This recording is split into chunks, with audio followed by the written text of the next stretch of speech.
Irmãos, eu quero nessa noite trazer essa mensagem bíblica e convido você a abrir sua Bíblia em Isaías 49.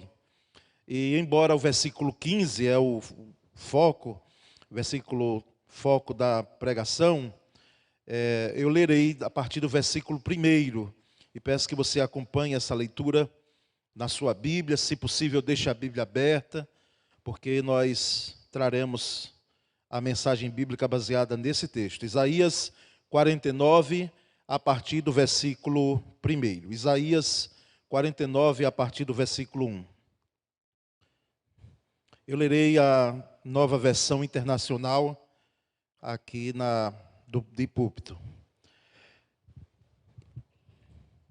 Escutem-me vocês, ilhas mesmo, as ilhas escutam.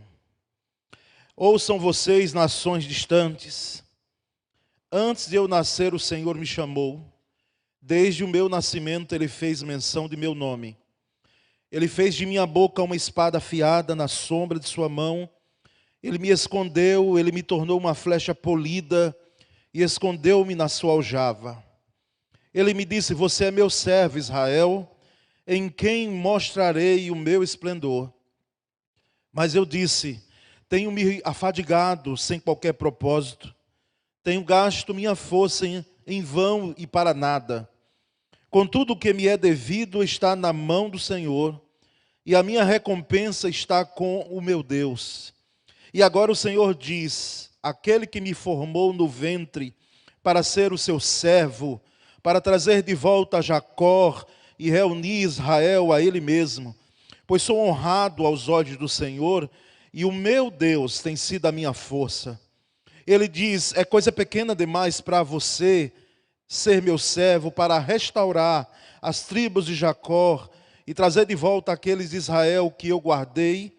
Também farei de você uma luz para os gentios, para que você leve a minha salvação até os confins da terra. Assim diz o Senhor, o Redentor e o Santo de Israel, aquele que foi desprezado e detestado pela nação, ao servo de governantes. Reis o verão e se levantarão, líderes verão e se encurvarão por causa do Senhor, que é fiel, o Santo de Israel, que o escolheu.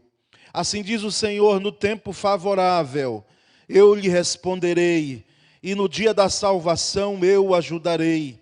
Eu guardarei e farei que você seja uma aliança para o povo, para restaurar a terra e distribuir suas propriedades abandonadas, para dizer aos cativos: saiam, e para aqueles que estão nas trevas, apareçam. Eles se apacentarão junto aos caminhos e acharão pastagem em toda a colina estéril. Não terão fome nem sede. O calor do deserto e o sol os atingirá. Aquele que tem compaixão deles os guiará e os conduzirá para as fontes de água. Transformarei todos os meus montes em estradas, e os meus caminhos serão erguidos. Veja, eles virão de bem longe, alguns do norte, alguns do oeste, alguns de Assuã. Gritem de alegria, ó céus, regozije-se, ó terra, e rompam em canção, ó montes. Pois o Senhor consola o seu povo e terá compaixão de seus afligidos. Sião, porém, disse: o Senhor me abandonou, o Senhor me desamparou. Será que uma mãe pode esquecer do seu bebê que ainda mama e não ter compaixão do filho que gerou? Embora ela possa se esquecer, eu não me esquecerei de ti. Veja, eu gravei você nas palmas, nas minhas mãos. Seus muros estão sempre diante de mim. Amém? Meus irmãos, será que uma mãe, diz o versículo 15, pode esquecer do seu bebê que ainda mama e não ter compaixão do filho que gerou? Embora ela possa se esquecer, diz o Senhor: eu todavia não me esquecerei de ti. Já esqueceu alguma coisa na sua vida? Já esqueceu chaves de carro, de casa, que você nem tinha a dimensão onde elas estavam?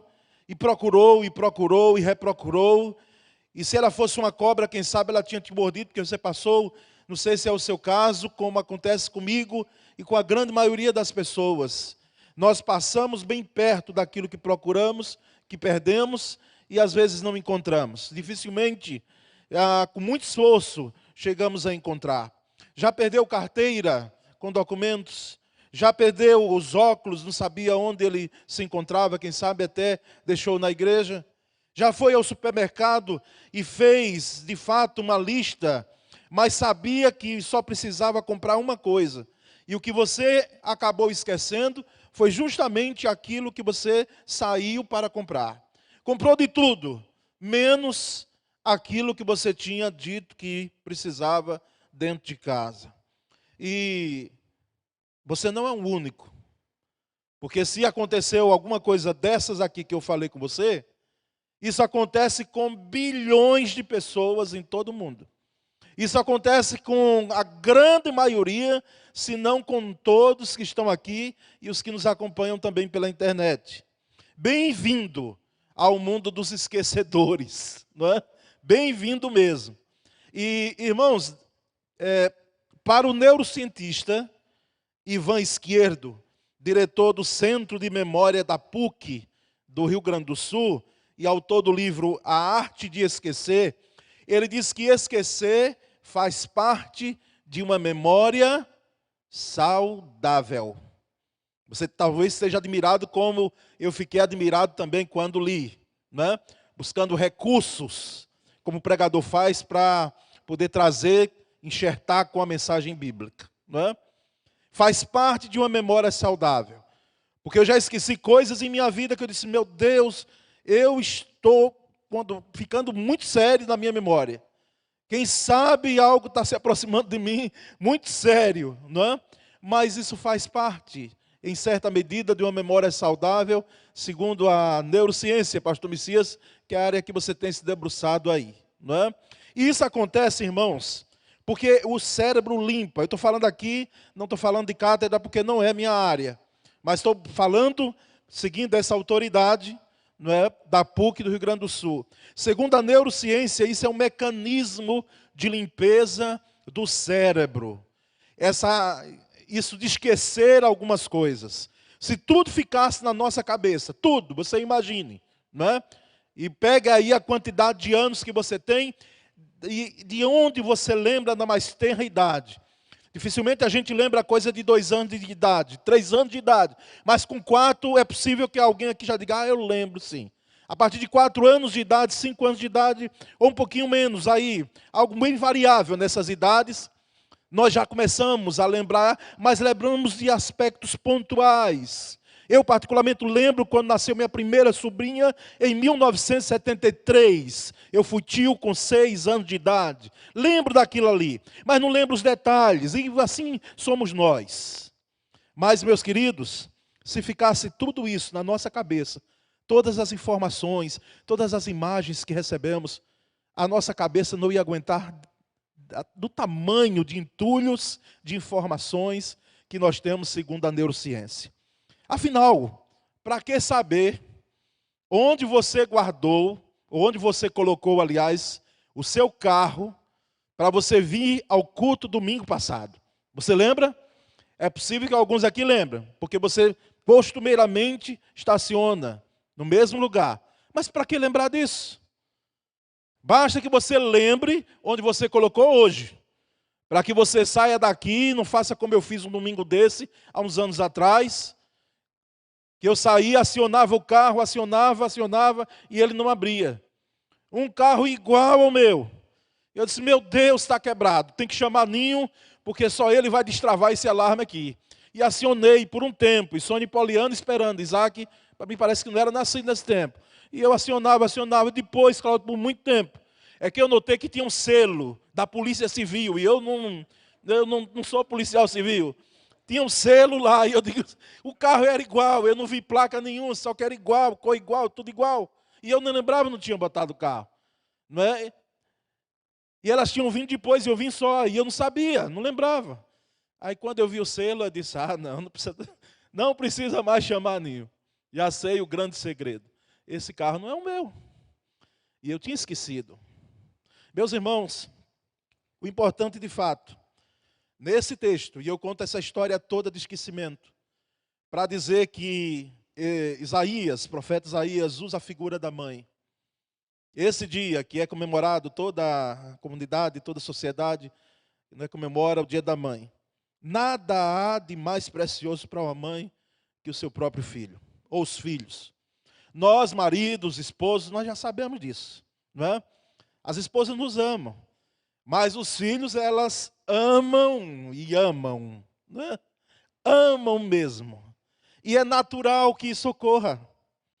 É natural que isso ocorra. Entretanto, mesmo com um vínculo expressivo e forte, tão forte como é a maternidade, nós vemos mães que ignoram ainda hoje e que abandonam seus filhos em um menor grau. Talvez uma questão patológica, não é? De mães abandonarem os seus filhos, porque eu já vi, e você conhece mães que na maior dificuldade de todos os recursos, ela disse: é o meu filho e vai ficar comigo. Vai ficar comigo. E luta, e a mãe cria, a mulher cria. Ela cria quantos filhos ela puder, porque é da natureza materna isso. E não importa se não gerou biologicamente, porque temos gente entre nós que adotou, e isso, quem sabe, é um grau até igual ou maior de amor. Porque quando foi desprezada, e se alguém aqui foi adotado, digo isso em nome de Jesus, teve uma mãe que não lhe gerou, nem quem sabe deu os peitos, os seios para que você mamasse, mas ela amou você de coração, e ela daria a sua vida por você. Por isso, quando a gente ouve alguém choramingando, mesmo marcado, quem sabe, por uma área que nós não temos a dimensão de ir, porque é uma área intrauterina, que hoje a ciência já trabalha com aspectos de rejeição, mas quando alguém diz: mas eu não fui amado, eu fui abandonado, nem conheço sua mãe. Você conhece a sua mãe? A sua mãe foi essa, ou está sendo esta, que está cuidando e que lhe amou, e que lhe ama. Irmãos, ainda que as mães cheguem a abandonar os seus filhos, ou os filhos, também é bom que se diga isso, embora não seja o foco da pregação, ou os filhos abandonando suas mães hoje. Vez por outra a gente ouve falar e vê vídeos, não é? Por mais que tenhamos casas de idosos, asilos bem estruturados, isso eu falo aqui como pastor, e espero que o filho, ele leve em consideração de que esses locais, eles são importantes, mas o ideal mesmo é que o filho cuide da mãe, dessa mulher que um dia cuidou e perdeu noites. Não é desgaste coisa nenhuma de filho cuidar de mãe. Não é desgaste. Quantas noites, quanto tempo investido de sua mãe. Nessa vida pastoral a gente passa de tudo um pouco. E há um tempo atrás eu fui chamado porque alguém entendeu que não tinha que colocar a mãe no asilo.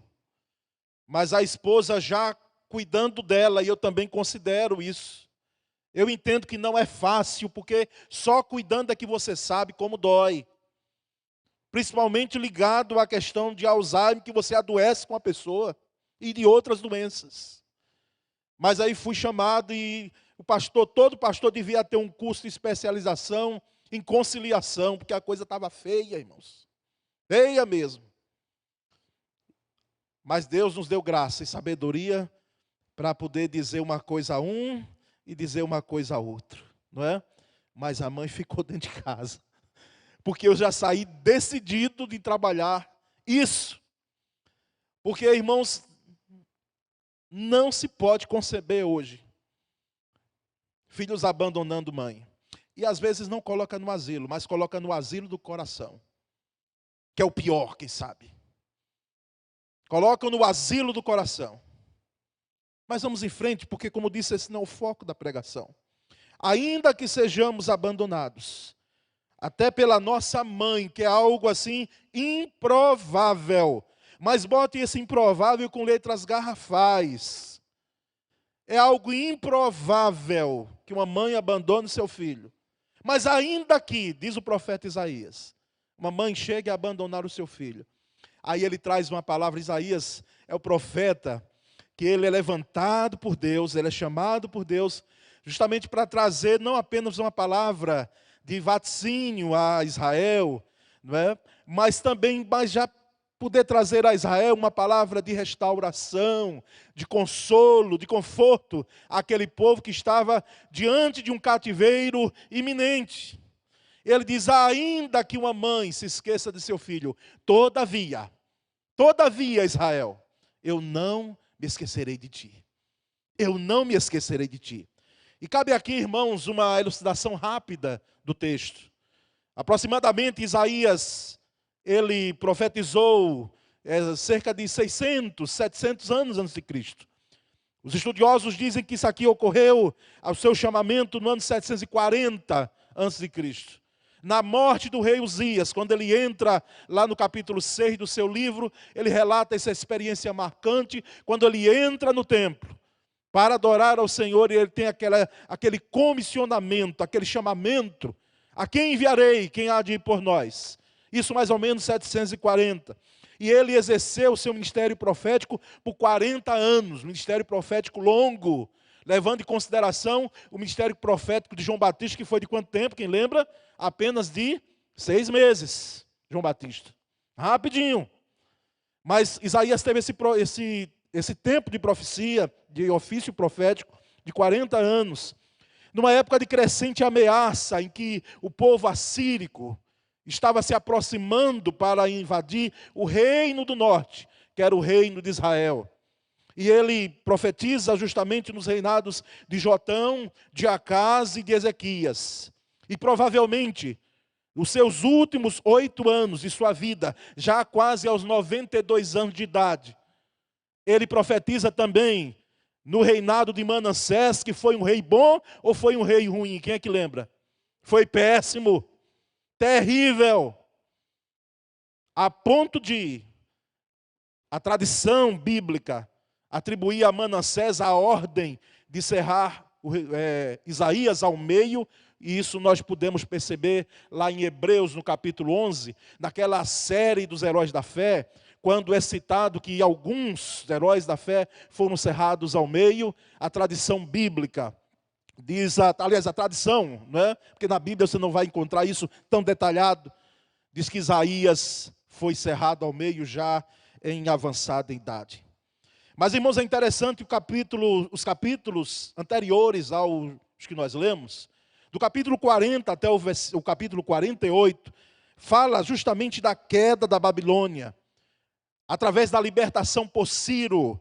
Deus levanta Ciro II, um homem que não tinha o conhecimento do Senhor, mas ele é levantado pelo Senhor para justamente trazer libertação aos cativos de Israel. E do capítulo 49 que nós lemos até o capítulo 55, o profeta Isaías trabalha com a restauração de Sião, a restauração de Israel. Insistentemente nós temos aqui do capítulo 49 até o capítulo 55, uma espécie de universalismo da salvação. Não na ideia de que todos serão salvos, não é essa a palavra profética, mas é de que a salvação não é dos judeus apenas, mas a salvação é para todas as nações, a salvação é para todos os povos. E nos chama a atenção, irmãos, de que nós podemos destacar dentro desse texto algumas razões, alguns elementos, porque Deus não se esquece de nós. Deus não se esquece. Não por causa da nossa bondade, ou por causa da nossa natureza, ou porque somos assim as pessoas mais perfeitas da face da terra. Engano nosso, não é por isso. É porque a sua misericórdia, o seu amor, a sua bondade, como diz o Salmo, ela dura para quê? Para sempre. Ela dura para sempre. E quando Deus levanta o profeta Isaías, ele diz, não me esquecerei de ti, diz o Senhor, porque eu te chamei. Eu te chamei. Nós percebemos isso no versículo 1. Antes de eu nascer, do versículo 1 do capítulo 49.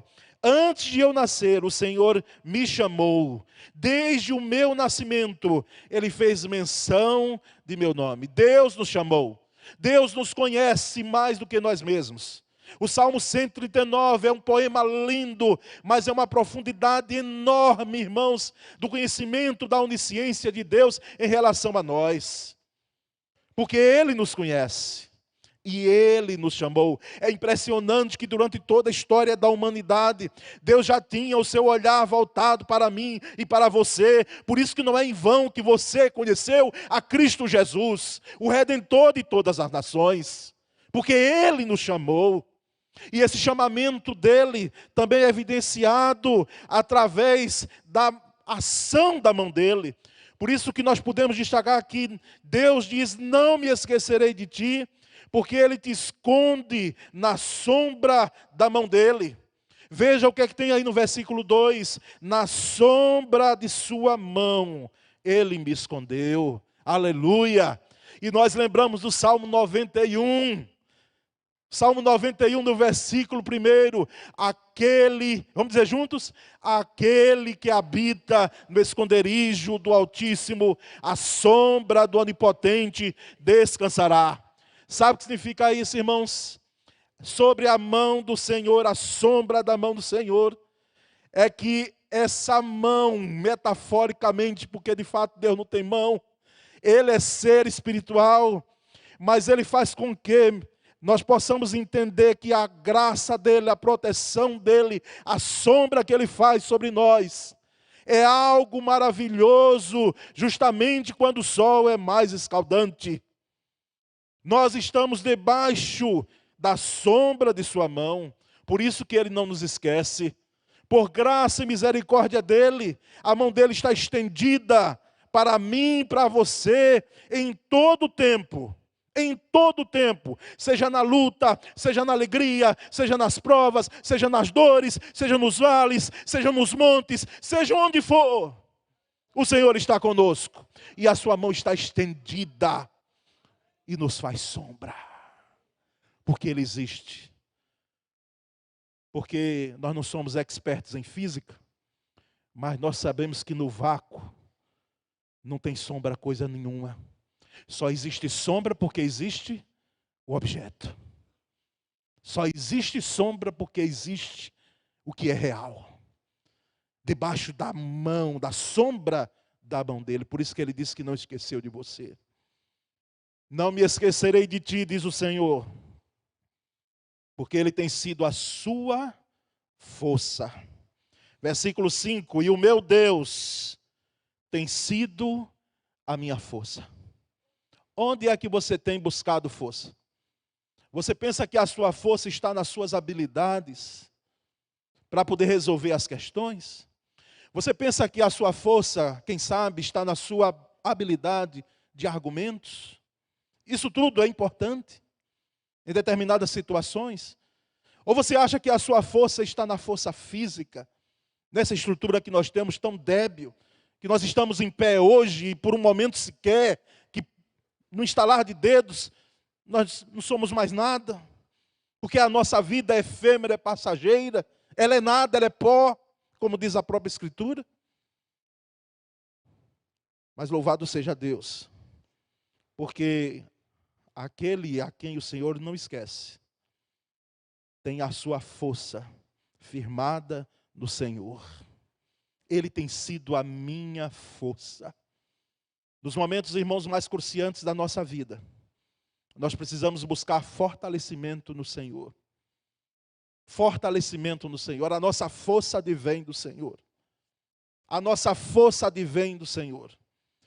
É Ele quem pode, de fato, nos dar a graça de podermos enfrentar situações as mais difíceis. Repito.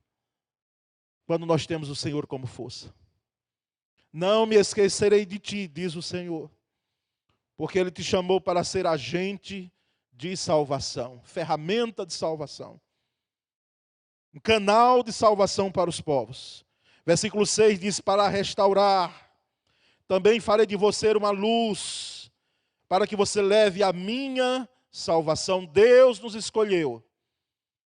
E Ele não nos esquece, porque nós fomos escolhidos justamente para ser luz para as pessoas. Não porque a luz esteja em nós, mas porque refletimos ou devemos refletir a luz de Cristo. E onde crente estiver, onde uma pessoa que o Senhor não esquece estiver, aquele local, em vez de trevas, precisa ter luz. Não me esquecerei de ti, diz o Senhor, porque Ele te chamou para ser agente de salvação. Não tenha dúvida de que se não fosse dessa forma, quando nós conhecêssemos o amor de Cristo, nós partiríamos daqui. Íamos embora. Que sentido faz permanecer nessa terra, se não para compartilharmos, dividirmos o amor de Cristo Jesus, através da nossa vida, não através da imposição de uma religião. Por isso que se alguém tem orado por alguém aqui, almejando a conversão, continue orando, sabendo que existem coisas que só Deus faz. Só Deus faz. Nós não convertemos ninguém. Mãe, não se converte filho. Quem converte filho e que faz uma restauração completa na vida dele, quando ninguém dá nada, é Deus, através do seu poder e da sua graça. Por isso que nós devemos ser agentes de salvação, mas sabendo das nossas limitações. Nós que pregamos a palavra, nós que vivemos a palavra, apenas podemos ir até uma certa região, porque daí para frente é a ação do Espírito de Deus que deve atuar nos corações, mas nós somos o canal, nós somos os agentes. Não me esquecerei de ti, diz o Senhor, porque Ele te responde no tempo favorável. Oh, maravilha, irmãos. Sabe o que é o tempo favorável? É o tempo oportuno. É como diz o escritor aos Hebreus, no tempo oportuno. O tempo favorável. É o tempo que a gente mais necessita. É o tempo diante de uma emergência, de uma resposta de clamor, de oração. Quando a gente clama, ora, e parece que não há resposta, esse é o tempo favorável. O tempo favorável é quando você já começa a esmorecer, porque, como disse aqui, repito, nós não somos supercrentes. A nossa fé, embora é uma fé que nos foi dada como presente de Deus, mas nós precisamos do escape, do alívio. E o tempo favorável é o tempo oportuno de Deus. Por isso que ele diz no versículo 8, assim diz o Senhor, no tempo favorável, eu lhe responderei. Você tem clamado ao Senhor por alguma coisa? Mas eu estou dizendo algo há anos já, quem sabe. Anos da sua vida. Você tem dobrado os seus joelhos por uma causa, como nós estamos trabalhando aqui na quinta-feira, às quintas-feiras. Por essa causa, me põe de joelhos. Você tem orado por algo, quem sabe, há anos. Há anos. Mas não esqueça, uma vez que Deus não se esquece de você, não esqueça que no tempo favorável, Deus há de lhe responder. Deus há de responder, e isso quem está dizendo não é um pastor. Isso quem está dizendo são as Escrituras. Por isso que essa profecia de Isaías vem para mim, para você, mesmo entendendo que isso foi dado primeiramente ao povo de Israel. Mas por extensão nós bebemos disso. Está voltado para nós. Não me esquecerei de ti, diz o Senhor, porque eu te responderei no tempo favorável. E quem sabe está chegando o tempo favorável para mim e para você. Orações que chegam ao céu e que no tempo certo, quando chega muitas vezes a resposta, às vezes a gente até se surpreende e diz, mas como foi isso? Como é que aconteceu? Coisas que só Deus faz, meus queridos.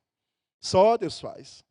Não me esquecerei de ti, diz o Senhor, porque Ele te guiará para as fontes de água. Ele te guiará para as fontes de água. Diz o versículo 10, o calor do deserto e o sol os atingirá, aquele que tem compaixão deles os guiará e os conduzirá para as fontes de água. Você lembra de um texto desse aqui, muito parecido com esse aqui? Está onde? Lá em Apocalipse. É interessante, meus irmãos, que aqui em Isaías, 600 anos antes de Cristo, há uma conexão tão grande com o livro de Apocalipse, séculos depois. Muito parecido para a gente que a gente está lendo o que o profeta João, o apóstolo João, colocou em Apocalipse. Isso porque Deus nos guia para as fontes de água. Ele não esquece de nós, porque Ele nos conduz para algo que nos traz vida. Você pode passar até um período sem se alimentar, mas sem água, ai de nós se ficarmos um tempo maior. Mas Deus, por sua graça e misericórdia, nos conduz para fontes de água, e essas fontes de água, simbolicamente, elas estão em Cristo Jesus, que é representante daquele que descendente, aliás, é a expressão clara daquele que descendenta toda a sede espiritual. Não me esquecerei de ti, diz o Senhor. Por isso eu devo celebrar com cânticos, com louvores, com música. E o versículo 13 eu termino, quando o profeta levanta e diz: irrompam em canção, ó montes, louvem, ó ilhas. Sabe o que ele está dizendo aqui? Está dizendo: louve ao Senhor em todo o tempo, em todos os momentos.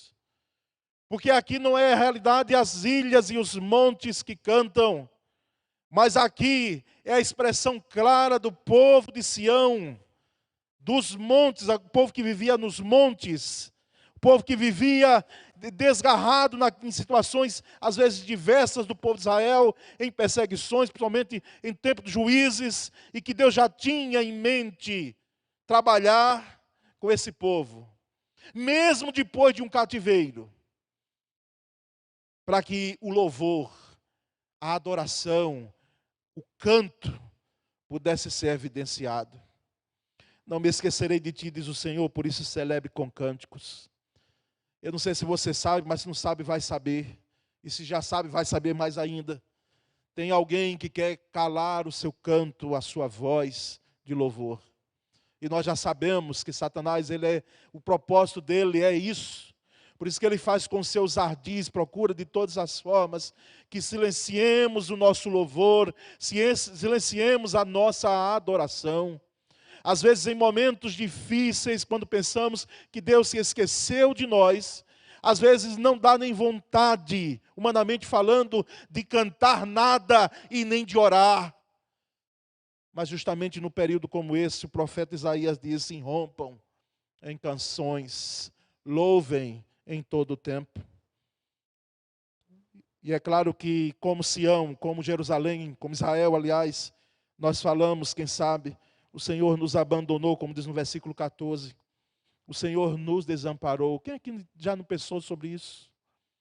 Ah, mas Deus esqueceu de mim. Ah, mas Deus está longe. Ah, mas Deus tem tanta coisa para se preocupar, vai estar preocupado com as minhas lutas, com os meus enfrentamentos aqui na terra. Um mundo tão grande, tanta gente. Ele tem coisas mais importantes. Engano seu, engano meu, quando pensamos isso. Será que uma mãe pode esquecer do seu filho, a quem ela dá a vida? Dá ou não dá, mãe? Dá a vida. Dá a vida. Já lembro, já fiz menção, aliás, de anos atrás, quando Poliana era pequenininha. Saímos com uma febre como foi acometida Isaac essa semana, de mais de 40 graus, mole e debilitado. E aí a gente, como homem, né, o esposo, a gente fica ali durão, né, para não chorar, né? E eu engolindo seco e vendo aquela situação, mas Sônia chorava.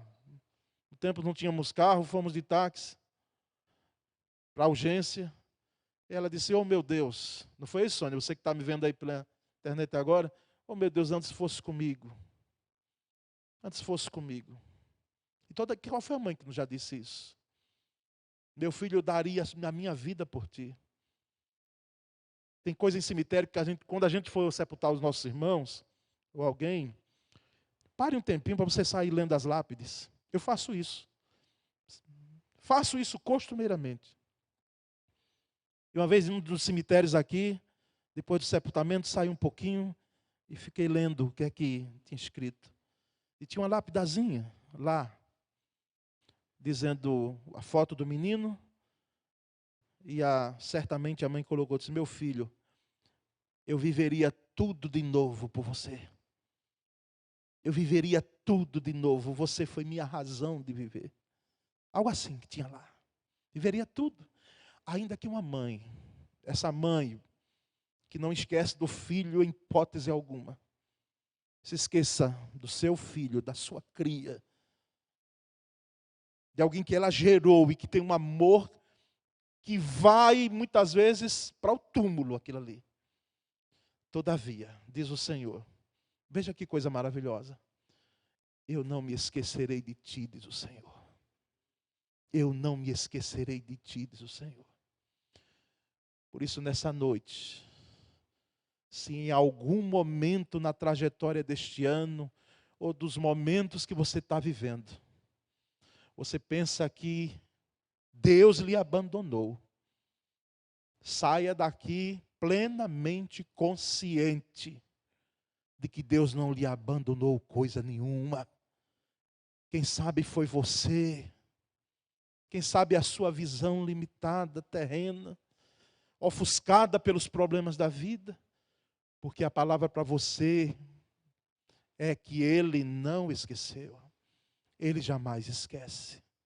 Que Deus nos conforte, essa palavra de consolo, de conforto, de ânimo à igreja de exortação, e voltada também para as mães, mas voltada para a família, voltada para a igreja, voltada para mim, para você, muitas vezes vivendo situações as mais adversas, mas que não se comparam, em hipótese alguma, ao amor e à misericórdia do Senhor, porque Ele não esquece. Amém? Louvado seja Deus. Eu quero orar por você, eu quero orar com você. Agora eu gostaria que você primeiro orasse, porque eu não posso orar por você, no seu lugar. Só você pode fazer sua oração. Diga: Senhor, muito obrigado, porque o Senhor nunca me esquece. Muito obrigado porque os teus olhos, há um texto, versículo 16, que eu não li e não fiz menção, diz: eu pus o teu nome na palma da minha mão. Ou seja, Deus colocou, segundo os estudiosos, essa expressão quer dizer que é algo que Ele está vendo constantemente. Eu gravei o teu nome na palma da minha mão. Você é objeto da minha graça, da minha misericórdia. Por isso não pare de cantar, disse o último ponto que eu destaquei. Não pare de louvar. Põe a sua felicidade no Senhor. Saiba que a sua felicidade não está em coisas temporais e transitórias, mas a sua felicidade está na pessoa de Cristo Jesus, Pai, Filho e Espírito Santo. A nossa felicidade está numa pessoa chamada Deus Todo-Poderoso, Onipotente. Senhor Deus bendito, eu levanto a minha voz para primeiramente agradecer o teu amor, a tua misericórdia, a tua bondade, Senhor, estendidas a todos nós. Oh Senhor, que amor profundo. Ainda que uma mãe venha esquecer do seu filho, todavia eu não me esquecerei de ti. Obrigado porque os teus olhos estão voltados para nós, não porque somos, ó Deus, essa joia rara e preciosa, mas porque somos objetos do teu amor, da tua misericórdia, Senhor. Oh, quão grande é o amor do Senhor por nós. Muito obrigado, Senhor, porque às vezes nós temos uma dimensão, uma leitura, fazemos tão às vezes distorcida e equivocada dos momentos da nossa vida. Às vezes pensamos que o Senhor está longe quando o Senhor está perto. Às vezes pensamos que o Senhor saiu quando o Senhor está pegando-nos no colo. Às vezes pensamos que o Senhor nos abandonou quando o Senhor está na direção, por frente, trás, ao lado e outro. Oh, louvado seja o teu nome. Que nessa noite, Senhor, essa palavra de restauração e consolo alcance corações aqui, para a honra e glória do teu nome. E nós continuaremos bendizendo o teu nome, louvando. O nosso louvor nunca há de cessar, seja na luta, seja na prova, seja nas dores, seja nas vitórias. porque há um motivo maior, Senhor, para nós glorificarmos o Teu nome, que é o Deus que não nos esquece. Nós oramos e agradecemos, em nome de Jesus. Você pode dizer amém? Amém. Cantemos.